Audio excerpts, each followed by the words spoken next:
Yo guys, what's up? JAWneS here, and in today's video I'm going to show you how you can change the frame per second on your PlayStation 5. Whether you want to play on 30, 60 or 120 frame per second, I got you covered. Go to the settings tab on your PlayStation 5 and then find save data or game app settings.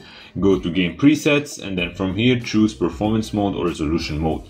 Usually the PlayStation is set to game default and you have a choice whether you can play on performance mode or resolution mode. Make sure that your display is capable of displaying better resolution like 4K or higher performance, supporting 60 and even 120 Hz. Performance mode equals more frame per second, and resolution mode equals better image quality, more pixels, but less frames per second. So really it's a choice right here whether you would sacrifice resolution for more frames or you'd rather have a better resolution but not so many frames.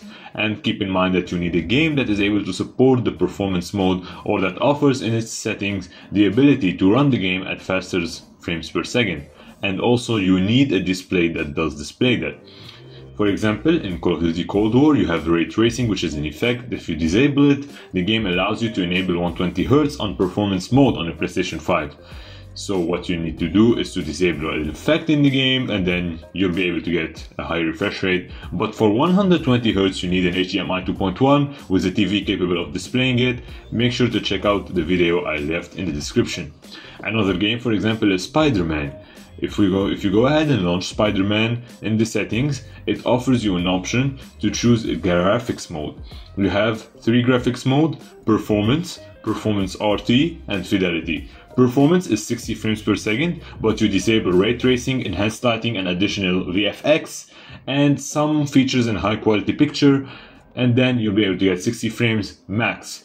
While if you go for fidelity, you'll have the best image, you have all the effects enabled, but then you'll have a lesser frame per second, for example 30 instead of 60. So really it's a personal preference. Usually for campaign and offline games you would go with a better image quality, but when it comes to gaming and online and battle royale, you're going to need more frames. So this is usually what people do. I hope you enjoyed this video. If you did, make sure to like and subscribe and leave me your questions down below, and I'll see you next time. Peace!